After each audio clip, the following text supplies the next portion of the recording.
เนาะมาซื้อข้าว50 โลโดยเนาะกับพอดีซื้อบริได้ไปเลยก็ซื้อตามอันนี้แหละก็จงเงินไปแล้วน้ำแล้วคือเราอยากกินอย่างกินอีกนะก็ซื้อขนมมันหนึ่งแล้วก็ซื้อไข่2 แตะเข่า50 โลสอบหนึ่งอะไรไปเลยการเรื่องเงิน500,000ก็เสียไปมอบไปแล้วเนาะเพราะอันรวมไข่กับขนมดีกัน200,000แล้วอันนี้800,000พอดีล้านหนึ่งโดยแต่ยังเรื่องเงินเท่าไรก็สิไปเบิ่งอยู่พูดแหละพอหน่อยไปพอๆกันอยู่เงินแล้วเลยนะพอแบตสลากก็สิหมดเลยโดยเนาะแบตสลากเหลือ10%บ่พี่น้อยก็นี่ก็คือเขาสอบรัฐทหารเนาะแบ่งครึ่งนี่เอาโอ้ยมีคนอยู่ขอโทษหลายๆค่ะขอบ่เห็นคนทางน้องมีเนาะพอพี่น้อยตกใจนึกว่ามีคนสลักกับใบแหนมเบิ่งสบายดีน้องมีขึ้นหน้าขาวแท้ไปใช้เลยไม่เท่าเอา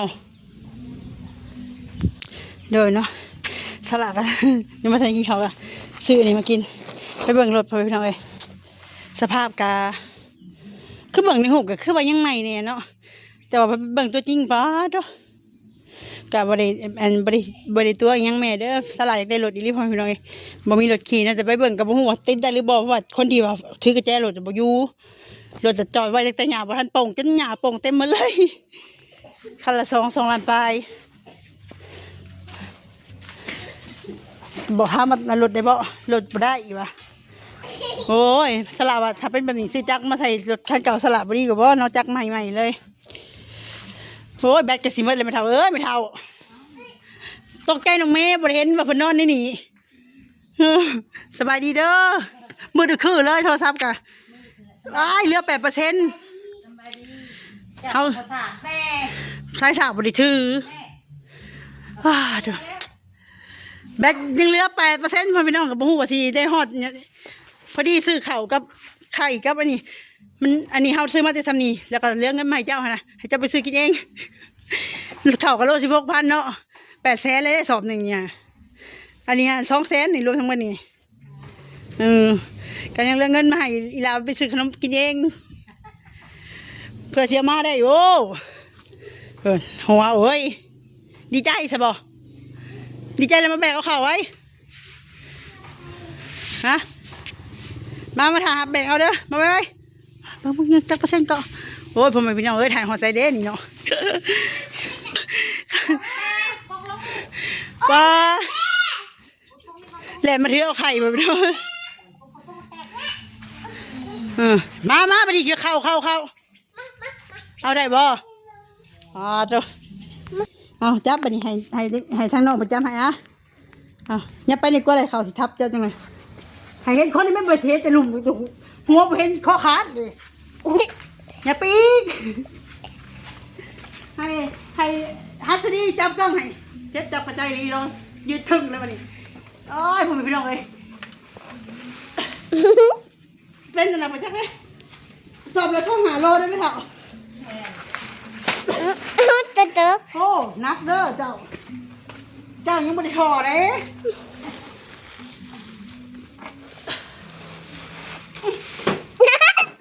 ตกเลย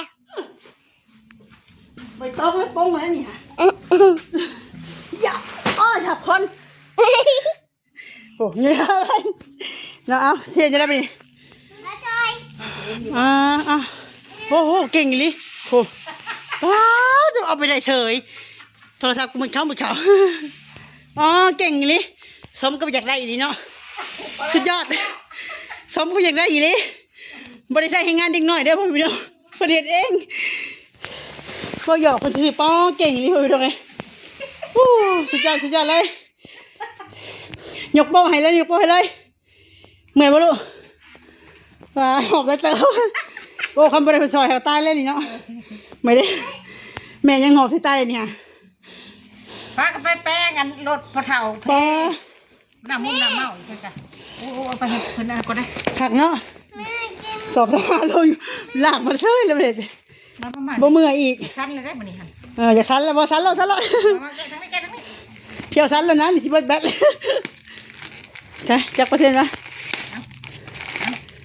6%ใช่อยู่ได้อยู่ ลงก่อนเพราะไปนี่ซื้อบริไลเนาะกับเข้ากับทั้งอันนี้เลยโอ้ขอบใจหลายก็จะบ่เมื่อยบ่เมื่อยโอ้ให้ขนม2ก้อนเพิ่นได้นี่เอาไว้กินเลยจ้ะฮะ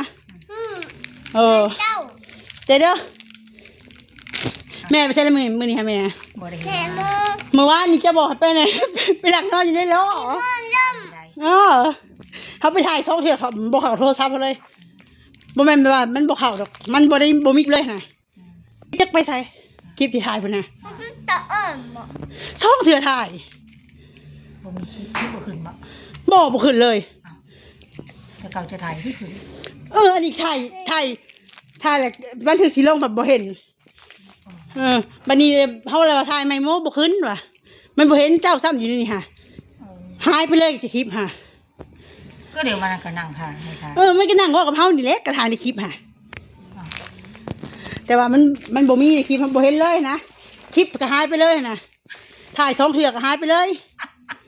อะไรวะบ่เลยซะบ่ถ่ายเทื่อที่3ไปแล้วว่ะมันบ่ได้เฮ้ย เป็นอย่างนี้เนาะได้เนาะ ป้าตุ๊แบตอย่าพึ่งเม็ดเด้อแบตเอ้ย ชูเอาโดนไล่ไปจังแหละ บอกว่าโดนก็บ่ได้อีกต้องให้มันได้นาทีมันนำเด้ โอเคแล้วจะบ่มีสัญญา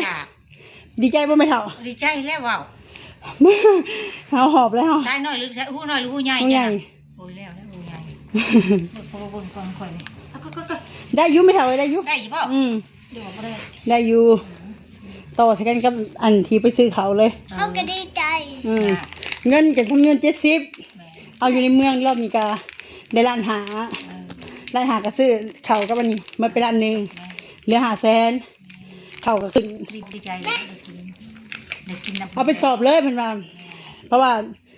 มันจะได้กินหลายมื้อเลยกลุ่มเดินเติบนะ เอาบ่เท่มาเดือนดิ กินโลรู้พวกคนเมื่อย บ่เท่มามื้ออาหารกะผู้ดีได้ผู้ดีฮอดเดือนได้รถ แบ่งขนมให้กินอยู่บ่นี่ กิน กินได้เลยยังเว้าอยู่เนาะ นั่งลงนั่งมนของไผนี่ รู้สึกว่าแบตนี่มันสิหมดนี่นาทีก็ซ่าเด้แล่นหั่นเนาะ สิไปเอาอันหาเก็บพื้นมื้อนี้หั่นเพิ่นพอเฒ่าบ่ได้ไปมื้อนี้รถเพแล้วก็ไปยอบจักซอยเพิ่น แซ่บแค่บ่จ้ะฮะดีใจบ่ได้เข้าสอบนึงเลยดีใจเห็นอะไรสุดจ้าแล้วยังไปนั่งเลยอีกพูดนะนั่งเลยกินมือเขาแล้วเอาขอบใจแม่ตู้ไว้วางงามๆเด้อจับใจอยู่ดีมีแห้งอ่ะสิมาไว้ ขับใจมันมีขี้แห้ง บ่มีแห้งอยู่ดีมีแห้งลูกว่าดูอยู่ดีมีแห้งเด้อแม่ตู้เบาโลดไปตรงไอ้ลูกไว้อวยพรเพิ่นให้เพิ่นดีใจไปด้วย กินบ่อน้ เพิ่นเอาเกี้ ข้าวผู้เอามาอันนั้นให้ได้ยังเป็นสอบกินบ่น้ำไปเอาน้ำมาให้กินอยู่บ่นี่ พอคนนั้น บ่กินกับบ่ได้อีกบ่นี่ค่ะ นี่ เอามาต้องให้กินได้ต้องได้กินได้พ่อพี่น้องเอ้ยคันยืนให้ก็ต้องกินของเพิ่นได้ บ่กินบ่ได้กัน บ่ได้ยอมมาคืนนี่เด้น่ะ บ่เทมาคือกันทุกมากัน โอ้ยอยากได้หุ่นละหูเมื่อรถหุ่นเด้เนาะหน้าท้องบ่อยแฮงแล้วโอ้บ่สิเอาน้ำมากินนี่ฮู้จักความเนาะซะเอาขอบใจหลายเด้อเอาน้ำมากินค่ะแซ่บบ่มนโดยเหรอวะยังบอกว่าโดยอยู่ ข้าวกันนกกับปลาจักจะกินหมูจัก ตายเลยเนาะได้สำนีก็ดีใจเนาะไม่เท่าเนาะเฮาก็เพิ่นฝากเพิ่นว่าให้อยากให้เฮาไปเบิ่งรถเดี๋ยวที่เฮาเว้าราคา2 ล้านปลายนี่ถ่ายรูปมาให้เฮาเบิ่งเว้าคือแบบว่าโอ้คือสิคักคือสิดีแบบรูลายขี่ได้ก็เฮาก็บ่ฮู้ว่าขี่ได้บ่ได้เนาะไปเมื่อกี้ก็บ่ได้ติดเบิ่งรถหันตั้งจอดไว้ตั้งแต่หญ้ายังบ่ทันขึ้นจนหญ้าเต็มถ้าบ่ฮู้ว่าสภาพสิจะบ่ติดได้หรือบ่ได้เฮาว่าจะติดได้จะถ่ายรูปมาให้เฮาเบิ่งเฮาถ่ายวิดีโอมาให้เบิ่งอยู่รักไอ้นาเด้รักซี่รถทางห้านกะลา ยาว ขึ้นชะนิมเลยนะตากแดดตากลมตากฝนเนาะ มีอย่างเลย เฮาก็เลยว่า แม่เพิ่นสิว่าเฮาตัวเพิ่นบ่เนาะเฮาบ่ได้ตั้งใจสิว่าตัวเพิ่นเนาะเฮาบ่ได้ตัวแต่ว่าเฮาหันอยากได้รถขี่เฮาก็เว้าในคลิปเนาะแต่ว่าก็คิดว่าไปได้แล้วก็ติดจักรเอาน้ำมันใส่เลยได้เลยนะแต่นี่เฮาก็บ่ฮู้ว่าน้ำมันบ่มีเฮาสิอยู่ใส่กับใจรถนำกันภูเผาก็เลยบ่ได้ลองหยังเลยเมื่อกี้นี่ก็ฟ้ามาย่านบ่ทันซื้อข้าวซื้อหยังให้เจ้านี่มันสิข้ามอีกอย่างก็ยืมรถเขาอีกและพามาบัดนี้เฮาก็คิดนักอยู่หม่องที่ว่าไปซื้อจักรใหม่มาใส่บ่ดีกว่าบ่นะ เปลี่ยนจักไหม เอาซื้อจักรที่ว่ามาจากโรงงานเลยนะราคา2 ล้านปลายนี่แหละมันมีแต่ละรุ่นเด้สั่งมาจากนครหลวงจันทร์พุ่นแหละราคาโรงงานเลยเขาว่าแล้วเอามาใส่ในรถคันที่ว่ามันจักรเพนแหละนี่ยังขาไผบ่เท่าเท่าไหร่ล่ะบัดนี้ จังหวะวันที่เท่าไหร่นี่วันที่ เท่าไหร่วันที่เท่าไหร่จ้ะ บัดนี้ฮะมาเบิ่งก่อนโอ้ยจักสิมาอยู่ในข่อยหยังซะวันที่13 ลูกแมวไข่เกิดลูกแล้ว อ๋อว่าวิลีเนาะแบตสลากก็สิหมดแล้วพ่อพี่น้องบ่หลายยายห่างแล้วพ่อพี่น้องจังได๋ก็ดีใจนำเนาะไม่เท่าเนาะเฮาก็ ใจแล้ว เจ้าได้เฮาก็ได้นะก็ขอบคุณทั้งแม่เพิ่นหลายๆแต่ว่าเงินอยู่ไสตอนนี้นับอยู่เมื่อกี้นี่ ดีใจแล้วเพิ่นยืมมือมาให้ฉันนี่โอ้ย แม่น เพิ่นก็บ่ได้ป้าบ่ได้ทิ้งเพิ่นดูแลอยู่ตลอด เพิ่นนึกถึงเนาะพอเพิ่นได้เงินเพิ่นก็นึกถึงแล้วเพิ่นก็โทรมาถามถ่ายโลดเพิ่นแบ่งปันให้ทั้งครอบครัวเฮาก็ขอบคุณหลายๆเด้อแม่เด้อก็เงินก็ยังเหลืออยู่ประมาณ500,000เนาะฮะลูกแมวเจ้าอย่ามาให้ข่อยเบิ่งแล้วไปข่อยสิหมดไม่เท่านับเบิ่งไม่เท่านับเลยนะเพราะว่ามันเริ่มมืดเข้าแล้วแบบมืดไว้ขนาดเลยเหลือ 3% แม่โม โดยเนาะเหลือจากซื้อข้าวกับซื้อไข่ครับก็ให้ไม่เท่าขอบคุณทั้งแม่เพิ่น บ่ปากลูก ตัวน้องเอง ทางแม่เด้อทางแม่และพ่อบ่ขอบบุญขอบคุณหลายๆทางแม่ยืมมือมาใส่นี่เงินเข้าสอบ1เงิน500,000นี่ไข่ช่องแตะขนมศพ1เด้อแม่มีแฮงกับเก็บยาได้นมไข่ยามีเด้อเป็นโฟมใส่ลูกไว้ร้านให้ไปตู้นี่ได้ให้สุขภาพแข็งแรงเนาะตกน้ำบ่ไหลตกไฟบ่ใหม่ไปทางใดก็ให้พี่ผู้ทุกผู้สวยมีผู้เบิ่งผู้แย่งได้แม่เอ้ยชุ่มเย็นคือน้ำคือในเด้อมีผู้สอยผู้สู้จะมีผู้ซ่อนผู้ย่อมือย่อตีนให้ สาธุเนาะ ขอบคุณได้ให้ลายทรายยาวเป็นหูพรมใส่ให้ลูกให้หล้านให้แม่ตู้นี่แล้ว